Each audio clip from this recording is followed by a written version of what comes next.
कदी कदी ना दिल नहीं भी हुंदा तां क्योंकि इदारे वालों 4 पैसे मिलते हैं तो प्रोग्राम की रिकॉर्डिंग करनी पैंदी है।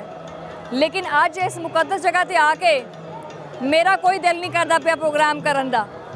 दिल करता कि बस सुकून करा तो किसी नुक्कर च जाके कोने च जाके बह जावां। मैं आपकी गल इत्थों तो ख़त्म करन लगी हाँ।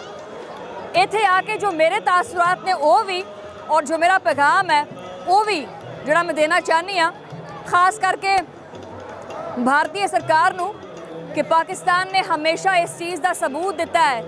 2019 की करतारपुर राहदारी इस गल का वाजे सबूत है कि पाकिस्तान ने आपदियां बावां जड़ियां ना खोल के रखियां हुई हैं कि तुसी आओ अपने मुकद्दस मकामात की जो ना वो ज़ियारत करो। और इत्थे जिन्ने भी चेहरे मैनूं नज़र आए ने सारियां दे चेहरे के उत्ते एक मुस्कुराहट, एक सुकून, एक अमन, एक शांति जो कि इत्थे दी जगह यानी बाबा गुरु नानक देव जी ने जो चीज़ आखी कि प्यार वंडो और प्यार दियां गल्लां करो, अमन वंडो। मैं अपने प्रोग्राम के जरिए भी यही चीज़ कहना चाहनी हाँ कि प्यार वंडो। अच्छा, इत्थे आके ना एक चीज़ बड़ी वाजे है, मौलाना रूमी की एक गल है कि sell your cleverness and buy bewilderment। यानी ये वो जगह है कि अपनियां चलाकियां बेच दे, आपदियां चलाकियां बेच दे ते मस्ती खरीद रहा। इत्थे आके मैनू हर बंदा अपनी अपनी दुनिया दे विच मस्त ते मगन नज़र आया है।